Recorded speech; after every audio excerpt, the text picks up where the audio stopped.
Ok, sans plus attendre, je veux réintroduire dans le monde de la boxe Billy the Kid McDonough et Henry Razor Sharp. On applaudit, allez! Tu m'avais pas dit que ce serait plein? Faites-moi confiance, asseyez-vous, asseyez-vous. En ce moment, je veux que vous oubliez tous deux choses. Le Rumble in the Jungle, le Thriller in Manila. Mais ce que vous n'oublierez jamais, c'est le jour de la revanche. Question? Bienvenue au podcast Premier Visionnement. Aujourd'hui, on couvre le film Grudge Match. Avant de commencer, je vous suggère fortement d'écouter le film proposé aujourd'hui, car je vais le spoiler complètement.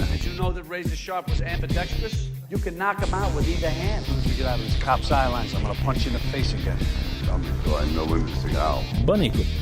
Bienvenue à Pittsburgh. Aujourd'hui, on parle de Combat Revanche, sorti en 2013 et réalisé par Peter Segal, avec Robert De Niro, Sylvester Stallone, Kevin Hart, Kim Basinger, John Bernthal, LL Cool J et Adam Arkin. Je suis Mathieu et je vous avoue que, au lieu de podcaster dans la vie, là, je pensais sérieusement faire de la danse. Alors, bienvenue à cette fin de rétrospective qui va être le début de retour à l'autre rétrospective de la franchise de Rocky et Creed. Dans le fond, c'est un film seul qu'on fait aujourd'hui. C'est un petit film qui est sorti là, en 2013, qui n'a pas vraiment fait le d'éclos. Pour qu'est-ce qu'on apporte là, sur le menu avec Robert De Niro et Sylvester Stallone, dans le fond, là, c'est un film là, qu'il y a eu un succès là, kiff. Dans le fond, là, c'est un film qui a été fait là, pour 40 millions puis qui a rapporté 45 millions. Fait que, tu sais, dans le fond, dans les lignes, là, ça a été un flop.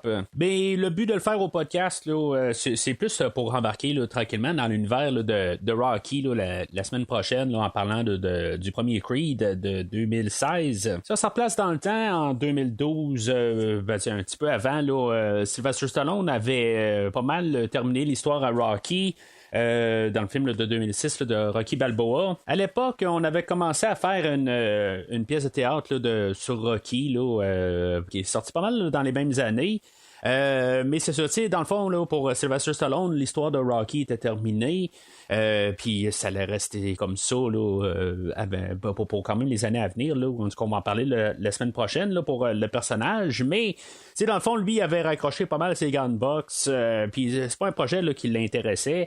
Mis à part, finalement, éventuellement, il y a eu un coup de téléphone et c'est Robert De Niro qui est à l'autre bout de la ligne. Puis il demande si mettons ça l'intéressait de rembarquer dans le ring avec lui.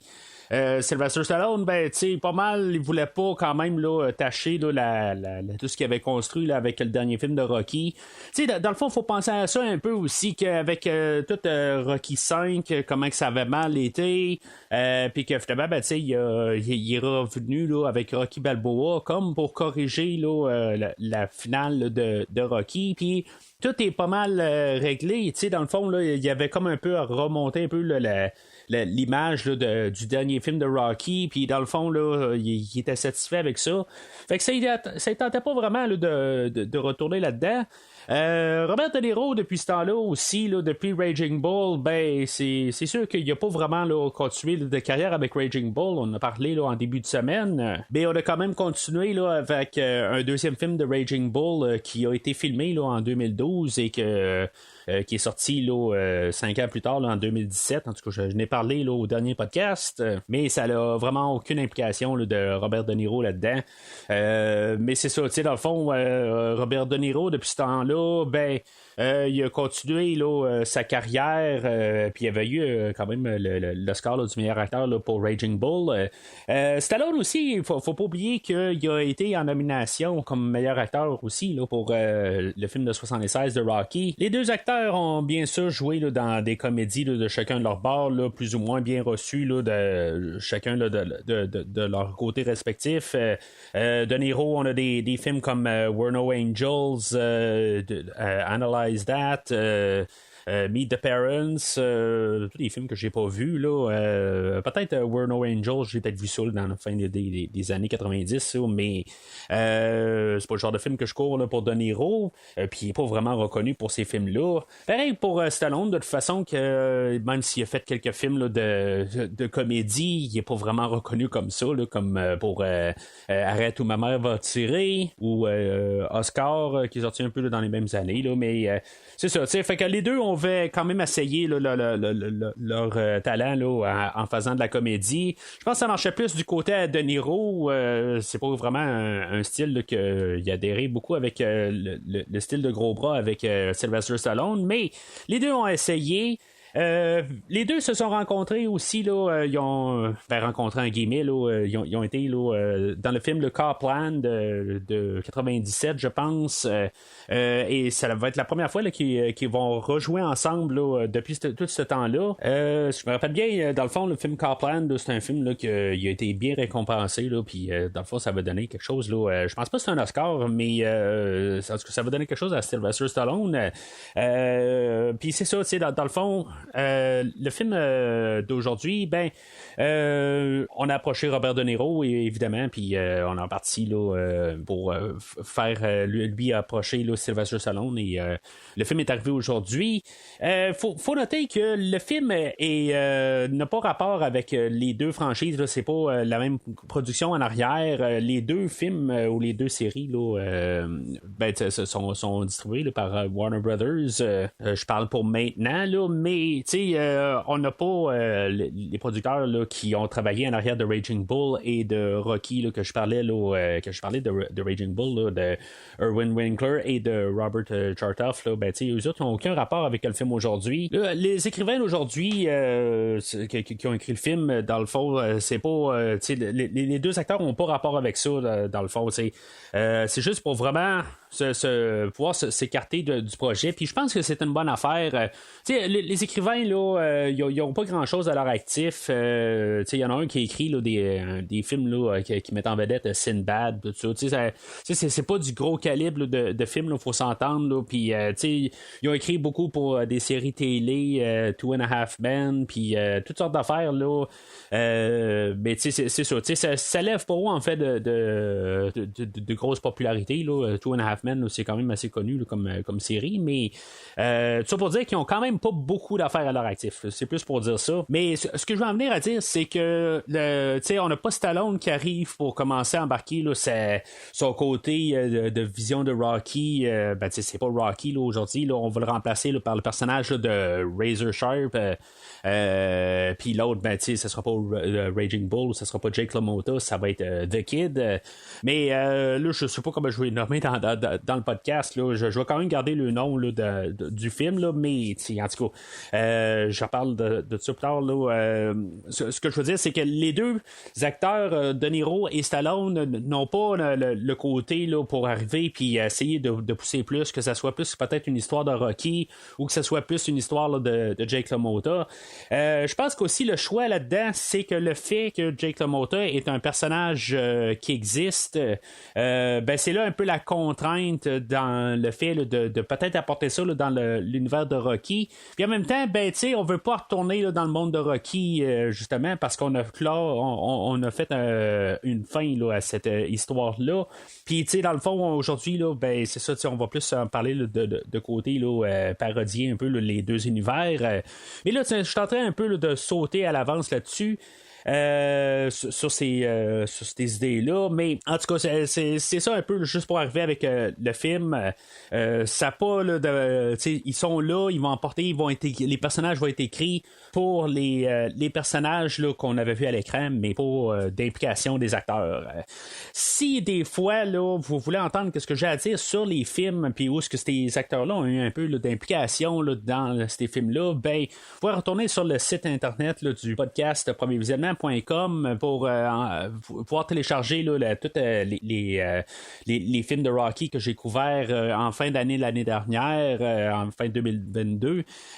Vous trouvez juste l'onglet Rocky Creed et vous allez pouvoir avoir un lien direct là, sur tous ces podcasts-là. Puis en même temps, vous allez avoir d'autres onglets là, comme les Rambo ou les Terminator, en tout cas, toutes d'autres franchises là, que j'ai couvert au courant là, des pas loin de 5 années du podcast. Dans le fond, dans le prochain mois, on va avoir plusieurs films là, que j'ai couvert. Là, plusieurs franchises qui vont continuer aujourd'hui. On a la franchise des John Wick que j'ai couvert quand le troisième film est sorti. Ben, dans le fond, j'ai couvert là, cette trilogie-là.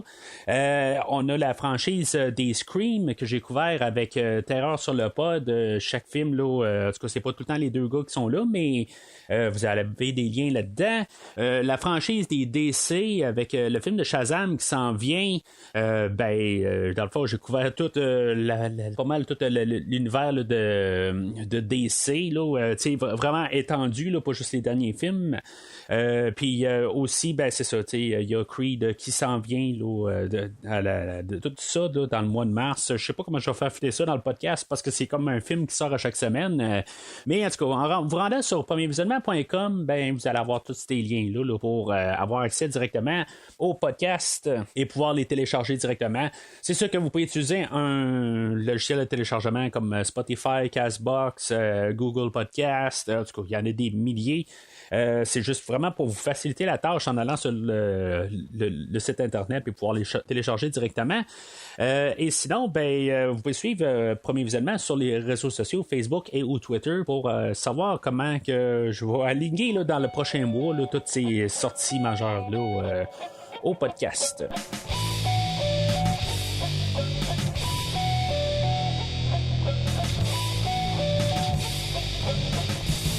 Alors, le petit synopsis par IMDb. Deux rivaux de boxe vieillissants sont amenés à sortir de leur retraite pour combattre un dernier combat 30 ans après leur dernier match. Fait que, dans le fond, aujourd'hui, c'est vraiment, on essaie de rendre hommage aux deux franchises.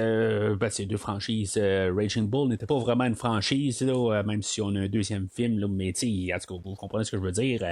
On essaie là, de rendre hommage plutôt peut-être aux deux boxeurs. Puis, c'est ça, dans le fond, essayer de faire coller ça ensemble.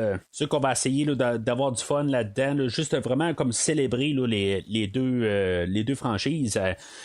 Sinon, peut-être que l'idée là, du fond de tout ça, c'est de pas avoir de remords en bout de ligne.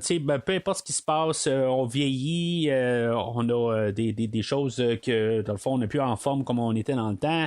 Mais pour qu'est-ce qu'on on peut arriver à faire à un certain point dans notre vie, il arrive avec l'idée là, de pas avoir de remords. On a le personnage de Razor Sharp là, que en embarquant sur le ring, ça peut être dangereux pour lui. Ça peut être c'est dans le fond là, il pourrait avoir vraiment là, des dégâts qui sont irréversibles. Mais le côté il s'en voudrait pas mal encore plus si mettons il faisait pas là, son combat là, contre The Kid. Puis c'est un peu là, la même idée avec The Kid.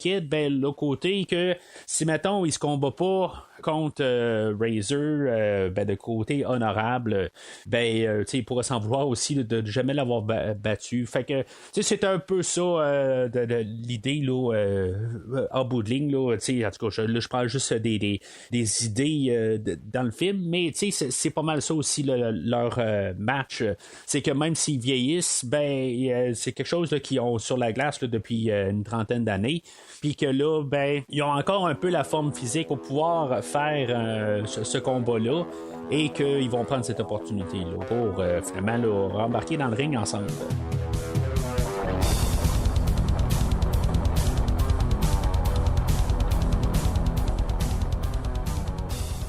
Okay, le film d'aujourd'hui, je l'ai vu au cinéma à l'époque. Quand il est sorti en Blu-ray, je me suis pas dépêché à aller le chercher, mais en tout cas, je l'ai ramassé pour le réécouter.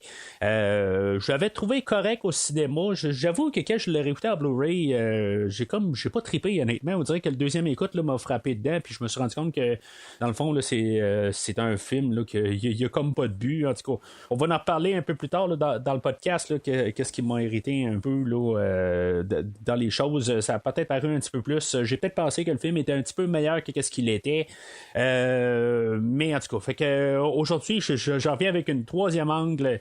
Parce que, comme j'ai mentionné dans les derniers podcasts, j'avais pas vu Raging Bull à l'époque. Fait que, tu sais, le côté de Robert De Niro, je l'ai pas vu. Tu sais, ça fait que il y a des choses que j'ai manquées. Puis là, en écoutant le film aujourd'hui, je peux apprécier les deux côtés. Je peux apprécier le côté à Stallone et je peux apprécier le côté à De Niro. Puis je pense que c'est quelque chose qui est comme un peu important. Il faut avoir fait notre devoir pour embarquer dans le film. Puis chose qui est importante aussi à savoir aussi, c'est que il va y avoir peut-être plus d'hommages à Rocky dans la franchise aujourd'hui, contenu à cause de tout le contenu qu'il y a dans la franchise des Rocky. C'est sûr qu'on peut tirer beaucoup de Rocky. Il y a certains éléments là, qui arrivent pour Raging Bull, mais c'est pas c'est juste un film dans le fond là, qu'on va juste tirer des idées là, pour comme continuer le personnage, mais c'est ça, c'est juste important quand même là, je trouve que comme la première écoute du film que j'avais pas vu Raging Bull, ben il y a vraiment une bonne partie de l'histoire que j'ai manqué, ou j'ai manqué des hommages un peu, ou peut-être approfondir les idées, ben si le film ça reste une comédie, puis en parlant de comédie, c'est sûr que c'est quelque chose qui est un petit peu plus compliqué à parler au podcast, mais c'est pas une comédie là, à rire à toutes les 5 minutes là, c'est pas comme ça là, je veux dire, c'est un film là, qui est plus humoristique puis qui est plus léger.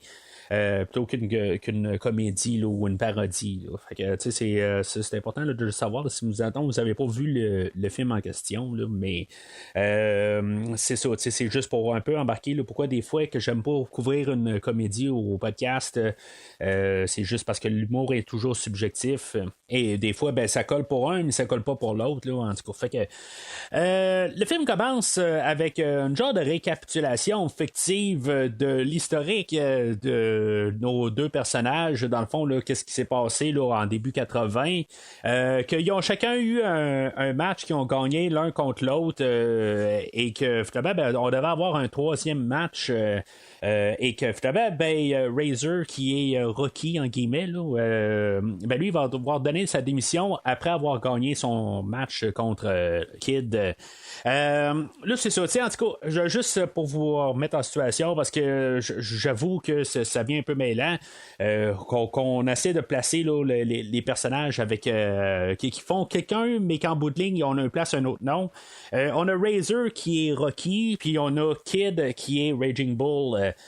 C'est ça, dans le fond, là, en voyant un peu là, où est-ce qu'ils sont rendus, je vais commencer par Rocky, si on veut, là, au Razor, que lui, il travaille dans une usine.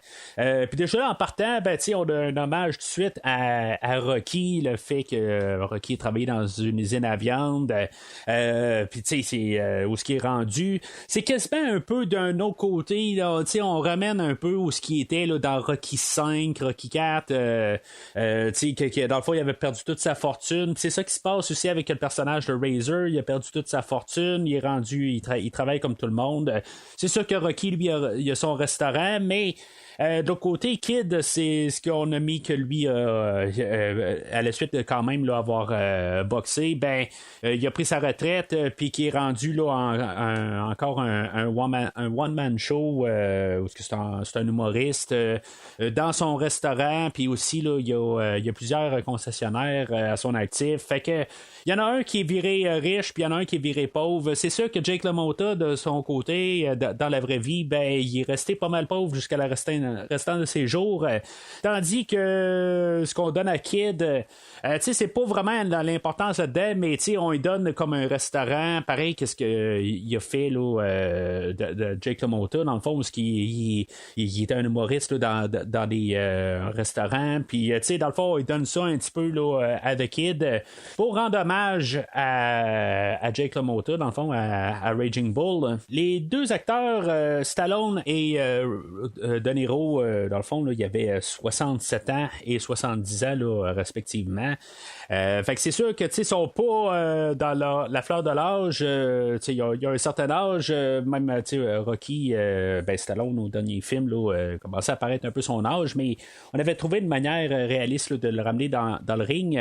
Honnêtement, je pense que du haut de ses 67 ans, il y a de l'air quand même en forme, Stallone aujourd'hui. Dans le fond, il est plus en forme qu'il l'était là, dans le film de 2006, il a perdu un petit peu plus de poids pour le film. Je pense que c'est jusqu'à Rocky 2 qui n'a pas été techniquement autant en forme. En tout cas, moi, je me rappelle, c'est ce que je vois sur papier, mais quand je suis en train de regarder là, comment il y a de l'air là, dans Rocky 3 et Rocky 4, je pense que je veux dire qu'il n'y a pas une carrure plus parfaite que dans ces deux films-là, mais peut-être carrure versus son âge, là, mais en tout cas, je veux dire, je pense que c'était un surhomme, là, je pense en Rocky 3, Rocky 4, là, la shape qu'il avait.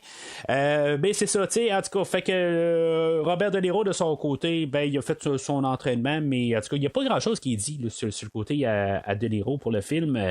Fait que là, on a le personnage là, de Dante Junior, là, qui est dans le fond là, l'acteur Kevin Hart, que lui, c'est le fils d'un promoteur. En tout cas, je pense qu'on a rendu hommage là, à Don King. Puis dans le fond, là, c'est comme son garçon qui est comme récolté là, on va dire l'entreprise familiale, là, mais c'est pas du tout une entreprise familiale, là, mais en tout cas, vous comprenez ce que je veux dire, c'est comme lui qui va approcher Razor pour essayer là, de l'embarquer dans un jeu vidéo dans le fond où il va essayer de l'engager là, pour y mettre tous des mocaps qui appellent, c'est juste dans le fond là, pour des prises de mouvement pour l'embarquer dans l'ordinateur pour que ce soit des mouvements authentiques là, des personnages, mais il va engager Kid en même temps pour que les deux se rencontrent. Dans le fond, Kid est supposé d'apparaître plus tard dans la journée, puis dans le fond, il va pouvoir avoir au moins un combat virtuel que les gens là, vont pouvoir jouer sur Xbox, puis pouvoir se battre, là, faire les matchs de rêve, là, de faire les boxeurs se battre contre des boxeurs là, qui pouvaient pas, qui n'ont pas pu mettre à l'époque, là, mais tu sais, en tout cas. Fait que, tu sais, là, c'est ça qu'on peut savoir là, du côté là, à Razor, que lui, dans le fond, il a pas vraiment d'argent, puis tous ses comptes là, sont passés dus, puis dans le fond, ben, il a besoin là, de genre 15 000 là, pour pouvoir payer ses comptes. Ça, dans le fond, je pense que c'est un peu on rend hommage à Don King, mais c'est en disant que Don King a crossé, là, il a escroqué une couple de gens. Fait que, on passe une passe là-dessus, mais on change les noms, fait que ça passe pas, c'est pas directement, mais je pense que c'est pas mal ça qu'on voulait faire. Mais en même temps, Junior, ben lui, il arrive, puis je pense qu'il a essayé de s'arranger pour avoir les deux acteurs ou les deux personnages en même temps, puis que finalement, ben, si ça part quelque chose là, où on va se ramasser avec les images là, de synthèse qu'il essaie de faire avec les acteurs, mais que finalement, ben, ça va se ramasser sur YouTube, ça va se ramasser sur le net, ça va se ramasser à la télé, puis ça va apporter là, des visionnements, puis que finalement, ben, ça va faire un mot de la bouche là, quelque part, puis que là, Junior va arriver avec l'idée de pouvoir de faire un affrontement là, face à face, là, même si il commence à être pas mal âgé. Là, Dante Junior, ou Junior, que je risque de l'appeler pas mal tout le long du podcast, joué par Kevin Hart, c'est comme le troisième morceau dans le film. Là, lui, en tant que tel, j'ai pas de problème vraiment là, pour certaines scènes. C'est ce que j'aime pour vraiment. Lui, c'est un humoriste. Puis, quelque part, ben, c'est ça qui est là pour. Dans le fond, là, c'est pour alléger le film. Je pense que les deux acteurs, De Niro et Stallone, eux autres, essaient de faire quand même le rôle le plus comme réaliste possible. Il y a besoin de quand même un petit côté là, humour que je pense que Kevin Hart va apporter là, dans le film. Sauf que, à chaque fois qu'il y a une blague qui termine une scène, c'est quand il y a personne comme pour interagir avec, je pense que ça tombe toujours à plat. Il y a toujours quelque chose qu'à chaque fois qu'il y a une scène, ben, la scène où ce qu'il va rencontrer Razor, ben, sa voiture, elle tombe en panne, puis après ça, ben, on rajoute un petit 2 secondes pour montrer qu'il sort de la voiture, puis qu'il va voir le voisin là, pour l'aider là, à booster sa voiture. C'est comme un peu toutes ces petites scènes-là là, qui vont m'irriter tout le long du film. Puis ce que je parlais tantôt, c'est qu'est-ce qui m'a beaucoup irrité là, de deuxième coup, ben c'est toutes ces petites scènes-là. Il y en a pas beaucoup, le pire. C'est ce que j'ai remarqué en écoutant le film là, pour le podcast, c'est que je pense qu'il y en a peut-être 4 fois là, qu'on a ces scènes-là. Autre chose, peut-être qui mérite, par contre, c'est toujours un peu là, les blagues racistes là, de noir et de blanc. Ça, honnêtement, là, rendu peut-être en 2022, là, c'est dépassé, là, tant qu'à moi. Là, en tout cas, dans mon livre, à moi, ça a toujours été dépassé. Mais au moins, les blagues ne reviennent pas tout le temps à ça. Tu sais, c'est quelque part, là, c'est des fois, il y a des causes que c'est tout le temps ça. Puis là, ben, en tout cas, ça aurait pu virer comme ça aurait pu être vraiment trop excessif. Mais c'est ça, tu sais, rembarquer dans le film, je l'accepte beaucoup plus, Kevin Hart. Honnêtement, je pense que, tu sais, justement, il est là un petit peu pour alléger le film. Puis je pense que, au troisième visionnement, ben, je trouve que, tu sais, il fait très bien là, sa partie. À part tout le temps les petites scènes, là, comme que je viens de parler. C'était pas nécessaire. L'entraînement, c'est maintenant. D'accord, je me lève. Juste... C'était pas nécessaire. J'ai dit que l'entraînement, c'était maintenant. Alors, les deux combattants, là, finalement, là, se mettent d'accord là, de pouvoir s'affronter là, dans le ring, là, puisque dans le fond, il y a beaucoup d'argent là, qui peut s'apporter de ce combat-là. Fait que, tu sais, dans le fond, là, le point de presse. Puis là, ben, on a Razor là, qui, dans le fond, de son côté, là, va aller engager là, un de ses anciens amis là, qui était, dans le fond, son entraîneur de l'époque, Lightning, qui est joué là, par Alan Arkin, que, honnêtement, je connais pas vraiment cet acteur-là. Dans le fond, lui, il a eu un Oscar là, pour Little Miss Sunshine là, en 2006 pour un rôle de soutien. Tu sais, je regarde dans tout ce qu'il a fait là, dans sa carrière. J'ai passé à côté là, de cet acteur-là. Ça se sent qu'en écoutant le film qu'on a une présence avec cet acteur-là, mais c'est ça, honnêtement, là, j'ai passé à côté de cet acteur-là toute ma vie au complet, là, même les films plus récents là, que j'aurais pu voir, que j'ai pas encore vu. Il y a des films là, comme de Ben Affleck, là, Argo, qui a joué dedans, ben j'ai pas vu, mais il était dedans. En tout cas, c'est quelque chose que j'aimerais éventuellement probablement écouter là, comme film là. Mais c'est ça, en tout cas, fait que lui il est là, je sais pas s'il remplace Mickey ou il remplace Paulie, là, en tout cas, il remplace peut-être un des deux. Là. Chaque personnage qu'on peut regarder là, dans le film là, peut éventuellement peut-être remplacer un personnage là, dans leur franchise respective. Mais en tout cas, on a l'entraînement là, de Razor, où est-ce qu'on va faire là, une couple là, de clin d'œil là, à Rocky avec les œufs que Stallone va devoir boire sur l'écran. Il faut se rappeler là, que dans Rocky Balboa, il y avait comme une coupure d'images, de séquences, quand il buvait là, le verre d'œuf, ce qu'il avait pris d'un coup ou pas. J'ai l'impression qu'ils l'ont pris en 2 prises parce que justement, là, il n'était pas capable là, de les gérer.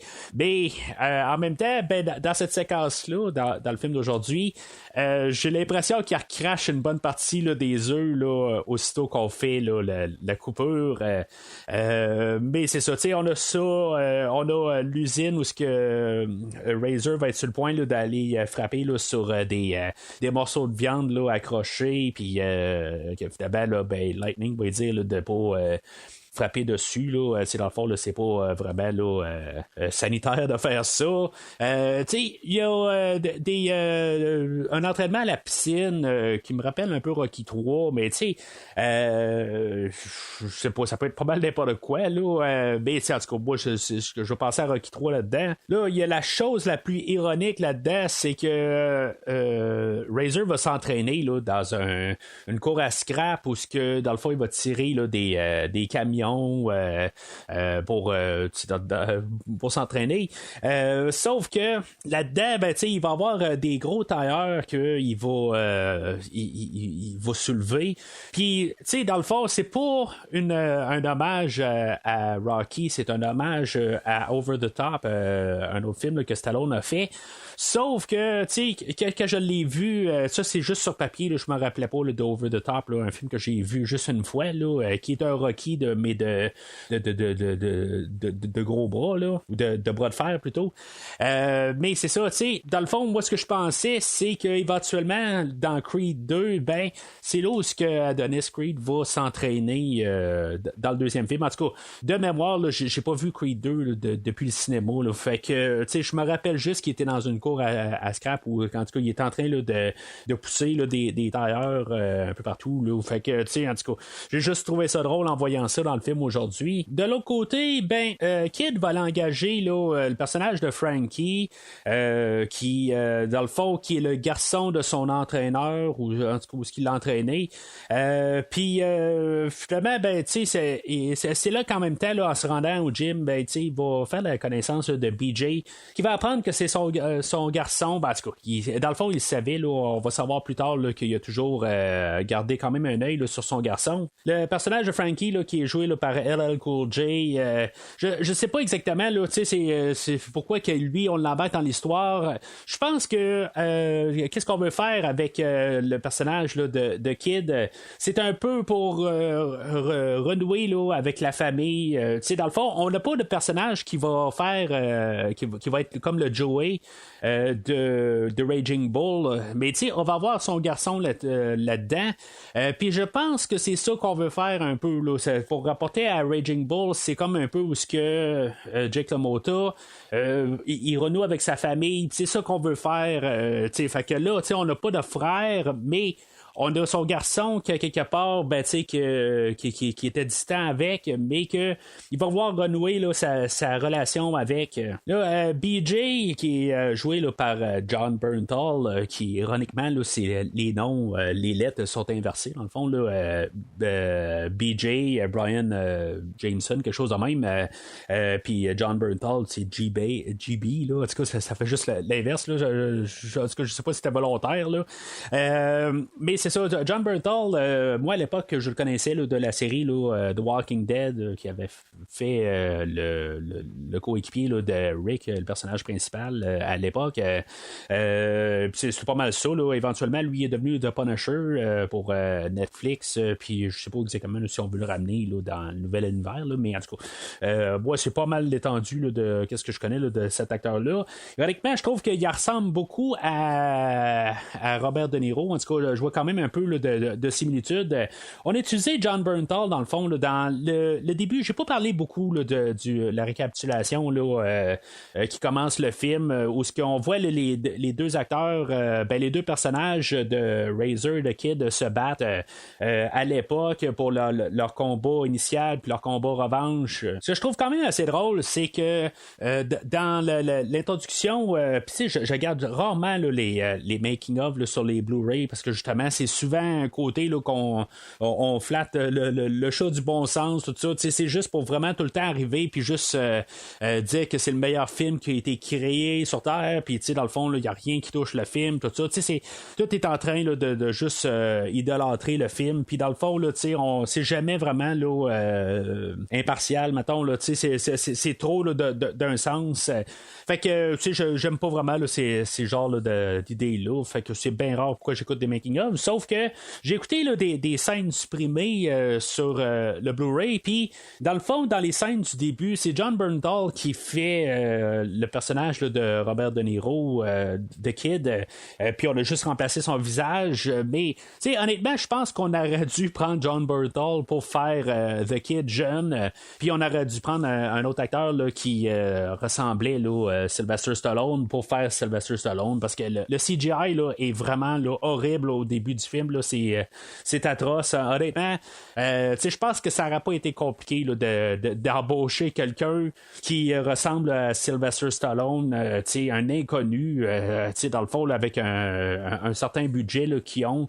Le film a coûté 40 millions, fait que je comprends qu'il y a peut-être 1 million ou 2 qui sont allés là, pour Sylvester Stallone, puis Robert De Niro, là, chacun 1, 2, 3 millions, là, peut-être plus, là, en tout cas, je sais pas comment ils ont gagné pour le film, mais en tout cas, puis toute la promotion, puis tout, etc. Mais je suis certain qu'il aurait pu trouver quelqu'un là, pour quelques milliers de dollars qui ressemble à Sylvester Stallone et l'engager là, pour faire là, des matchs contre un John Bernthal ou un autre acteur qui ressemble à Robert De Niro. Je pense qu'on aurait pu faire ça.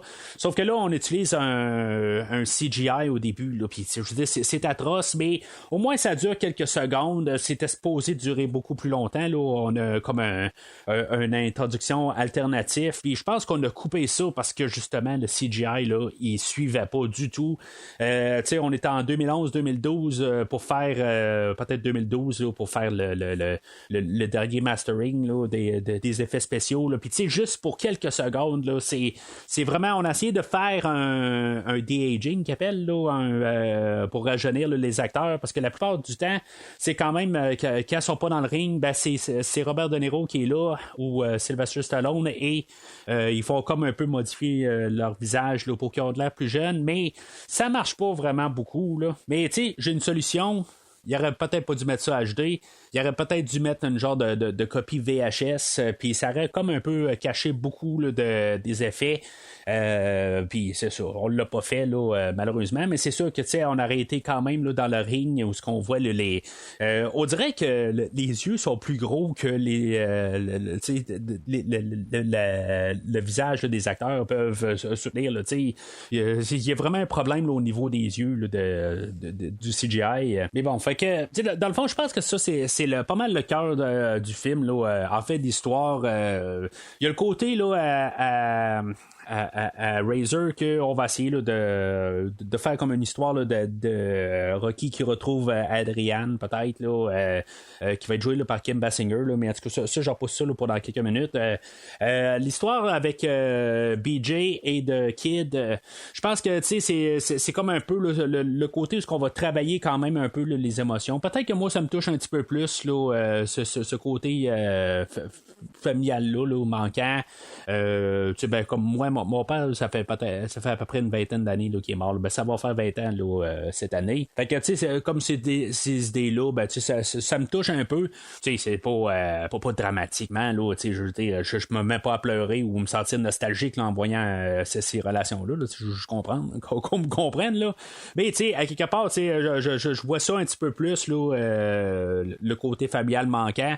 Ben, ça va me toucher un petit peu plus là, que la blonde que Razor a pas vue depuis plusieurs années. Mais en même temps, ben, c'est ça, je pense que ça va être l'histoire qui va être plus complète du côté à Kid, qui va avoir quelque chose à faire avec son personnage, qui va avoir une évolution du personnage, tandis que le personnage à Razor, ben, tu sais, dans le fond, s'il y a une évolution, ben, c'est de pouvoir comme pardonner là, à son ex-femme à quelque part là, d'avoir couché avec The Kid 30 ans avant. Fait que c'est ça, du côté à Razor, ben, on a l'introduction là, de Sally, que en gros c'est peut-être Adrienne là, dans un monde alternatif là, si on veut là, que finalement ben, c'est ça, elle jouée par Kim Basinger, c'est la première fois qu'elle joue une grand-mère, ça a l'air là, je lisais ça là, dans toute sa carrière. Dans le fond ça lui donnait 58-59 ans là, au temps là, qu'elle a filmé là, ce film là, en tout cas dans le moi elle paraît encore très bien là, pour son âge. C'est une autre actrice qui a été oscarisée là, pour LA Confidential. Là. Elle a eu le score là, d'actrice de soutien. Mais tu sais, je soutiens un peu ce que je disais là, avec Batman 89, que c'est pas nécessairement là, la grande actrice pareil, là, même si elle a été oscarisée. Là, je comprends pas tout à fait là, rendu là. Elle fait pas mal tout le temps le même genre de visage, le même genre de jeu généralement. Sauf que tu sais, en sa défense, dans le film d'aujourd'hui, elle n'a pas grand chose à travailler avec. Et là, vraiment, là, juste quelques petites scènes et c'est tout. C'est vraiment juste pour soutenir là, les acteurs, mais dans le fond, là, c'est loin d'être son film. Dans le fond, la seule affaire qu'elle a un peu à travailler avec, c'est jouer le côté romantique avec Sylvester Stallone et jouer avec le côté là, haine envers Robert De Niro. Là. Fait que, c'est ça qu'elle a, mais elle a ça pour une scène avec chaque acteur sensiblement. Là. Elle, dans le fond, là, son personnage, là, elle entend parler là, du combat là, de Kid versus Razor. Que finalement, elle essaie là, de renouer là, avec Razor. Elle s'essaie puis elle se réessaie. Dans le fond, elle est un peu patiente. Pareil, là, elle se réessaie quelquefois. Là, éventuellement, là, Razor là, va laisser. Va se laisser avoir un peu. Là, laisser avoir, ça sonne mal, là, mais dans le fond, là, il va laisser un peu ses sentiments là, prendre le dessus, puis il va renouer avec elle. Puis c'est ça dans le fond là, fait que c'est pas mal ce qui se passe là dans comme les personnages dans le fond, comment ils évoluent là, pendant tout le film. Pendant ce temps-là, c'est ça, pendant qu'ils s'entraînent, ils ont comme des publicités qu'ils vont faire là, pour leur combat, leur face à face. Ils vont se ramasser là avant une partie là, de football, je crois là, où ils vont jouer là, chanter l'hymne national, puis ça va être tout croche. Ils vont faire des publicités à la télé aussi, où ils vont regarder là, des menus passés, là, et puis il va y avoir des gants de boxe, là, en tout cas, ça va être très atroce. Là. Ça fait penser à Rocky 2, où que Rocky n'est pas capable de lire les cartons, puis de pouvoir dire là, la publicité correctement. Puis ça va être ça aussi qui va faire qu'il arrête de faire la publicité aussi. Là, fait que c'est un hommage à Rocky 2, là, clairement. Ils vont sauter en parachute aussi là, d'un avion, puis dans le fond, je pense qu'on devait avoir un sponsor pour le film là, avec Target, qui dans le fond, il est très bien écrit, là, puis qui est rajouté à l'ordinateur, clairement, là, qui disent que dans le fond, ils doivent sauter en parachute, là, puis leur cible, là, c'est où il y a un Target. Puis, on le voit très clairement qu'il y a Target, là, fait que c'est clair que eux autres, là, c'est un commanditaire pour le film. Puis aussi, dans le fond, il va se ramasser avant un combat là, de la UFC. Puis, dans le fond, ils se font interviewer là, par un promoteur ou quelqu'un là, qui a le micro quoi, là, pour poser des questions. Puis, dans le fond, l'intervieweur va commencer à lancer un peu des insultes comme des boxeurs. Fait que il est comme un peu normal que les autres, là, ils vont arriver puis vont lancer un peu là, des commentaires là, sur le UFC. Mais c'est surtout tout, dans le fond, vire au fiasco là, à chaque fois. Qui font une genre de promotion. Puis c'est ça en quelque part. Là. C'est juste un petit peu pour montrer là, que dans le fond, ils se détestent, mais ils font des publicités. Puis je pense que la scène du UFC, c'est pour montrer que d'un côté, ils sont pas ensemble, mais qu'ils peuvent quand même avoir là, une genre là, de complicité de leur côté. Là. C'est sûr que ils se mettent pas à se battre ensemble. C'est juste que dans le fond, ils sont capables de vraiment jaser ensemble. Puis, en tout cas, je pense que c'est là où on peut montrer quand même où ce que le film va s'en aller. Là. Dante. Quoi de neuf? On est plus grand que Pittsburgh, kid! Qu'est-ce que tu veux dire? Qu'est-ce que ça veut dire? Ça veut dire qu'on a vendu beaucoup trop de tickets. Ça veut dire qu'il nous faut une place plus grande. Man, les AMM nous ont propulsés au sommet. Comment on va trouver un nouveau lieu? Comment ça, comment? C'est déjà fait. Le Console Energy Center nous veut. Et là, c'est 18 000 places. Tu te fous de ma gueule, là? Mais non, je me fous pas de ta gueule, espèce de vieille taupe sénile. La télé à la carte et HBO non plus. Ah, ça, j'ai oublié de te le dire. Si les gens achètent ce combat, tu te rends compte des répercussions financières pour nous. Et là, on parle pas de gagner de l'argent. On parle de ce que Kardashian a gagné avec sa vidéo porno. Te moque pas de moi, mon gars. C'est la réalité, man. C'est beaucoup d'argent, bébé. Ouais, bon, parfait. Bien. Ok, je voulais juste que tu sois au courant. Bien. Au revoir, man. Merci. Alors, finalement, Sally et Razor ont un souper ensemble. Ils vont rentrer après là, avoir eu leur dîner. Là, ce qu'ils savent, c'est qu'avec la UFC, là, ça a fait comme une grosse promotion pour leur combat. Fait qu'ils vont devoir changer là, d'emplacement. Ça va être un un combat plus grandiose. Là, ils vont faire un accident de voiture, puis c'est là qu'on va avoir comme la révélation que Razor, il est aveugle d'un œil, il peut pas voir là, comme la voiture arriver là, de sa droite, puis finalement, ça va causer un accident. Honnêtement, il y a un certain moment où j'ai écouté le film, puis tu sais, ça fait quand même peut-être 7-8 ans que j'ai pas vu le film, fait que tu sais, je me rappelle pas exactement de la tournure. Là, j'étais là, est-ce que ça va virer au drame ou pas? Tu sais, dans le fond, ils sont rentrés là, de plein fouet là, par une autre voiture, mais personne n'est vraiment blessé. Sally, dans le fond, elle doit avoir 2-3 de points de suture, là, mais tu sais, ça paraît pas. Là. Mais personnellement, quand je vois ces scènes-là, je me dis tout le temps, ça me fait, dans le fond, vivre une expérience que j'ai déjà vécue, parce que je veux dire, je connais quelqu'un qui est décédé là, d'un accident, puis c'est exactement ce qui s'est passé, là, pas qu'il était avec d'un œil, mais il y a à peu près 25 ans de ça.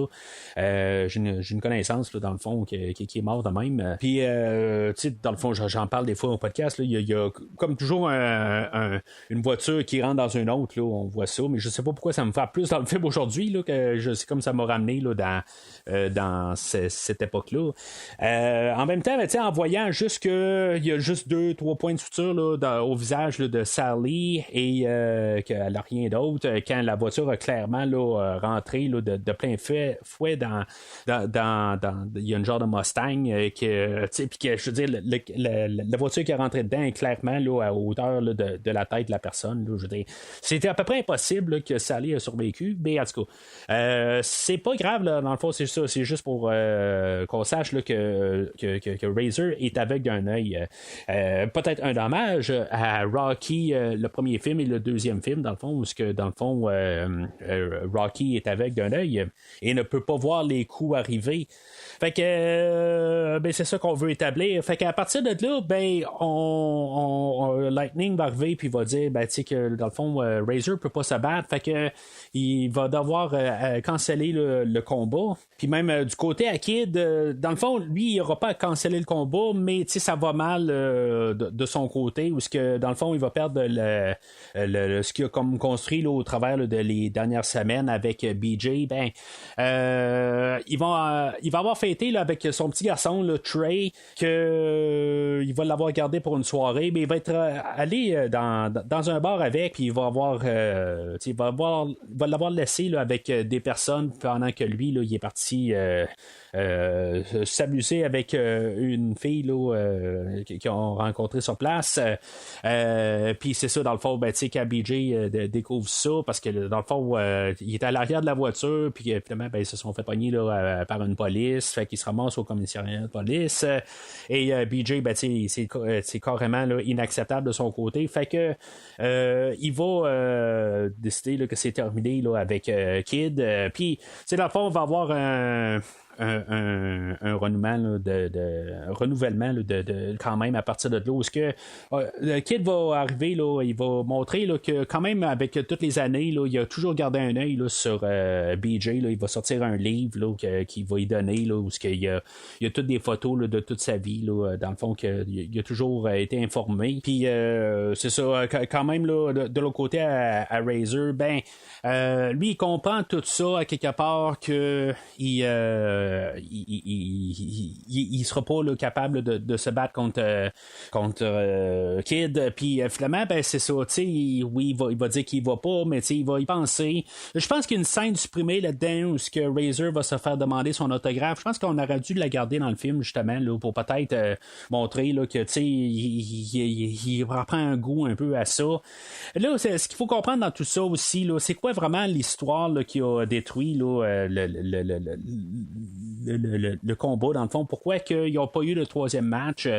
Ce qu'on va savoir, c'est que dans le fond, il y a un temps là, où après le deuxième combat, où dans le fond, le deuxième combat, et à la suite du premier combat où ce que Kid avait gagné le premier combat et que éventuellement il y a un autre combat avec à part, là, je pense que ça n'avait pas rapport avec que Razor s'est ramassé à un endroit et que Sally elle voulait comme le surprendre, mais il y avait une fille qui était là pour une raison quelconque. Ben, en tout cas, Razor va dire que dans le fond, là, il se passait absolument rien avec elle, peut-être qu'il se passait ou tout ça. En tout cas, c'est pas vraiment là, la raison de tout ça. Mais que Sally, elle, a voulu comme se venger de tout ça, puis que finalement, ben, elle est allée avec Kid, mais finalement, ben, elle est tombée enceinte de lui, là, mais dans le fond, elle est allée juste par vengeance sur Razor. Et que finalement, ben, ce qui s'est passé à partir de là, ce que je peux comprendre, c'est que Razor, Kid s'est senti mal de tout ça, à quelque part, il s'est senti faire vraiment un coup bas. Puis dans le fond, quand ils ont eu leur deuxième match ensemble, ben tu sais, dans le fond, il était pas vraiment là, dans son assiette. Puis tu sais, dans le fond, c'est pour ça que Razor a gagné le deuxième match. Et puisqu'il a gagné le deuxième match, ben il a essayé Kid aurait voulu un troisième match où ce qui était plus dans son assiette. Et finalement, ben Razor va avoir démissionné d'être boxeur, fait qu'il n'y a pas eu de combat revanche, puis c'est ça dans le fond là, pour juste essayer de comprendre un peu. C'est vraiment un peu vague, je comprends pas exactement là, il essaie de l'expliquer pendant tout le film là, que dans le fond Razor a comme tout perdu, il a perdu sa femme et il a perdu là, son envie de la boxe, puis je pense que c'est ça à quelque part, je pense qu'il doit retrouver là, au travers là, de toutes ces scènes là, puis éventuellement ben c'est ça, je pense que la petite scène supprimée aiderait quand même là, à tout ça. Et éventuellement, ben c'est ça, il vient quand même à la conclusion là, qu'il veut pas avoir de regrets là, avec tout ça, puis que finalement, ben, il va décider là, de quand même là, procéder, là, même s'il est aveugle d'un œil, ben il va procéder là, au combat. Rebonjour tout le monde, ici Jim Lampley. Soyez les bienvenus à Pittsburgh, où la salle est bourrée à craquer d'une foule bruyante qui s'est rassemblée pour cet unique combat revanche. Fait que, on arrive au grand soir où on a Kid versus Razor ou Razor versus Kid. Tu sais, le combat de finale, là, c'est pas Rocky versus Drago, là, on s'entend, là, c'est pas grandiose.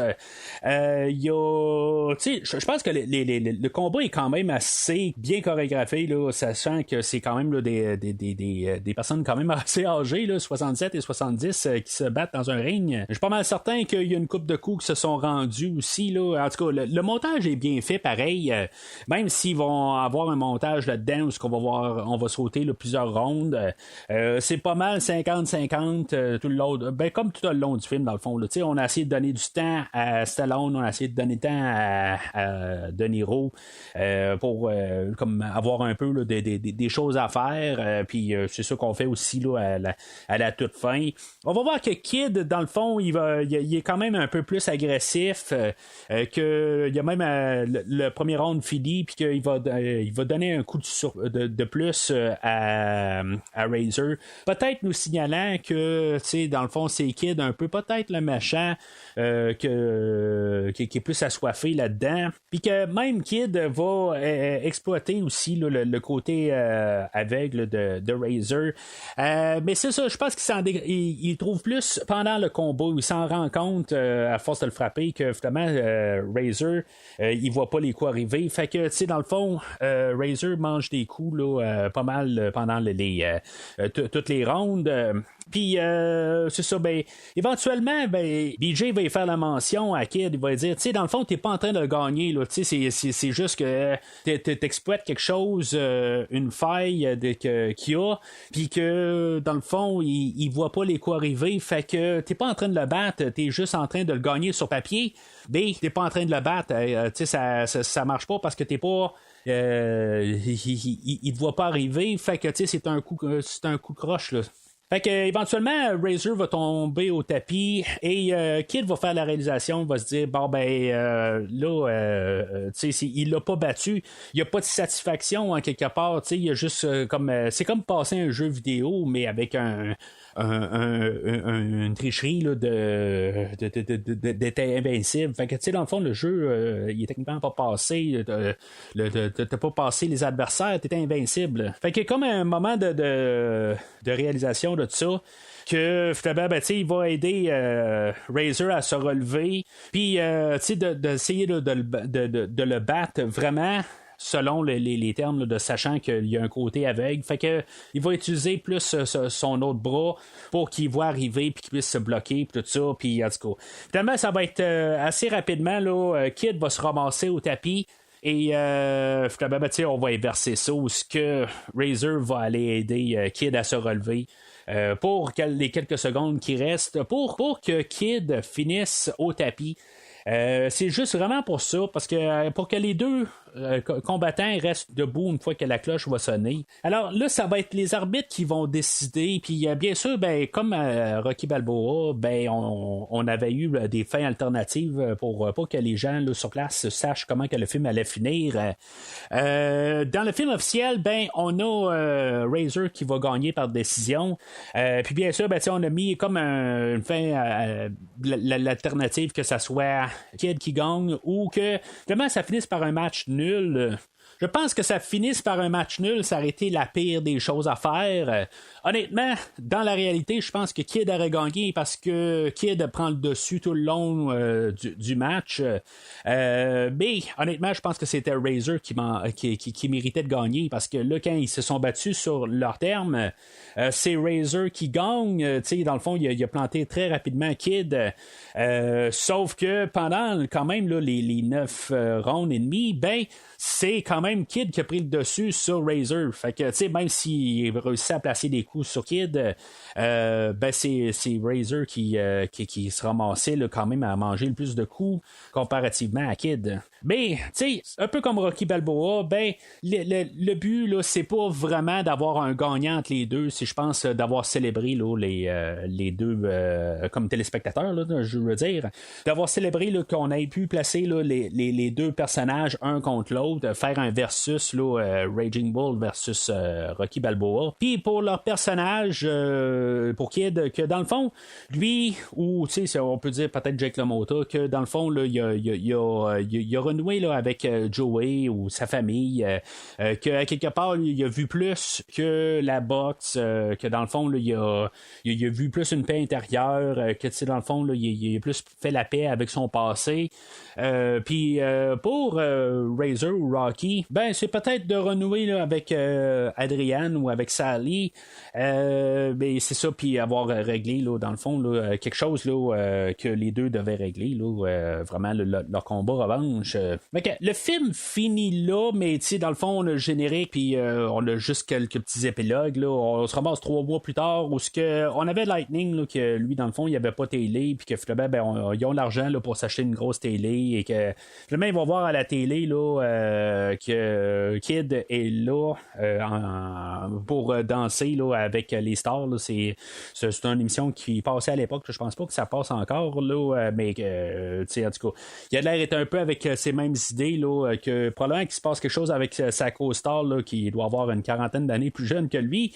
Et on a une autre qui est quand même un peu intéressante. Je sais pas si on voulait assez placer ça comme une idée là, pour éventuellement, si ce film-là a marché, que peut-être qu'on ferait une genre de suite avec le film d'aujourd'hui, parce que c'est clair qu'il y a en tout cas qu'il y a assez placé là, peut-être encore un hommage là, à Rocky où ce que on nous signale là, qu'il n'y aura pas de combat revanche, que dans le fond là, ils sont rendus trop vieux pour ça, mais que ça termine là pour eux autres. Mais Dante Jr. va rencontrer Evander Holyfield et Mike Tyson pour un combat revanche. Dans le fond, là, pour vous remettre en situation, Evander Holyfield et Mike Tyson se sont battus un contre l'autre là, je pense que c'est au début des années 2000 et que le combat a fini pas mal quand Mike Tyson a mordu l'oreille à Evander Holyfield. Dans les scènes supprimées, ils en font vraiment mention là, de l'oreille qui était dans le fond qui était mordu et pitché à la 3e rangée là, des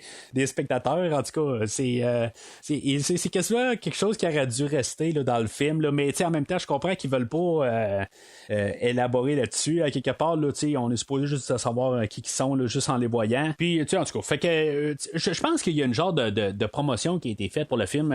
Il y a une autre vignette là, sur le Blu-ray en supplément, là, où ce qu'on Holyfield et Tyson, ils vont commenter les combats des années 80, puis qu'est-ce qui s'est passé dans l'histoire, tout ça. C'est un genre de bonus là, de 3 minutes. Là. Fait que d'après moi, on a fait un peu une publicité avec ça là, pour le film, là, mais en tout cas, ça a l'air que ça n'a pas fait grande publicité, là, parce que le film n'a pas fait bien d'argent, là, comme j'ai dit un peu plus tôt. Mais en tout cas, je trouve que c'est quand même un peu le fun là, de voir cette idée-là à la toute fin. Je sais pas si vraiment là, on a vraiment envisagé là, de faire quelque chose de plus. Là. Peut-être que si ce film-là aurait fait plus d'argent, peut-être qu'on aurait envisagé de faire un film là, un contre l'autre à la suite de ça. En tout cas, il faut croire que Tyson et Holyfield sont quand même capables d'avoir sont capables de se parler, puis sont capables de pas toujours voir se battre un contre l'autre. Fait que, tu sais, pour pouvoir avoir fait un film ensemble, peut-être qu'il l'aurait fait. La musique, j'en ai pas bien parlé. Là. On a Trevor Rabin qui fait la musique. Là, que dans le fond, là, c'est un membre du groupe Yes, On and Off, là, tout simplement. Là. Je pense que c'est pas un membre original, mais il fait partie là, de la version qui existe aujourd'hui. Lui, il a écrit là, la musique là, pour NBA, puis il a écrit là, pour qui est le basketball, et il a écrit là, la musique là, pour sur un autre poste là, pour le baseball aussi. Mais honnêtement, là, pour ces trames sonores, là, je le connais vraiment pas. Puis honnêtement, je pense que la trame sonore aujourd'hui là, ne marche pas vraiment. Là. Je veux dire, on parle pas là, on n'entend pas grand-chose comme musique. C'est toujours un peu là, des chansons qui jouent là, tout au long du film. Normalement, c'est quelque chose qui me dérange, mais dans le film aujourd'hui, je trouve que ça marche bien, là, la trame sonore. Puis je pense aussi, si on n'a pas vraiment là, de gros classiques, là, de chansons connues, c'est comme des tunes un petit peu moins connues. Je pense que ça marche plus là, dans ce contexte-là. On finit avec une chanson des Rolling Stones, One Shot.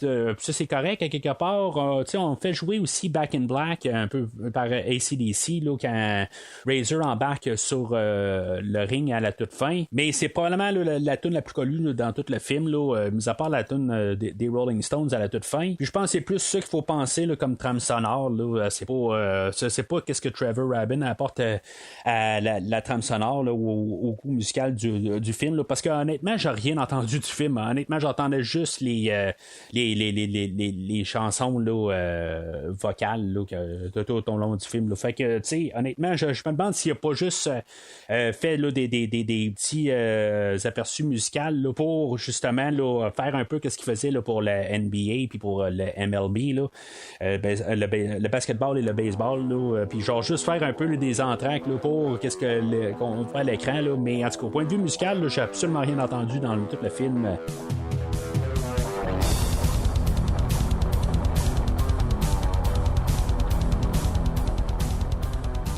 En conclusion, honnêtement, je pense que c'est plus un film de Rocky que de Raging Bull, on s'entend, mais je trouve que l'expérience, ça s'améliore beaucoup quand on a vu Raging Bull.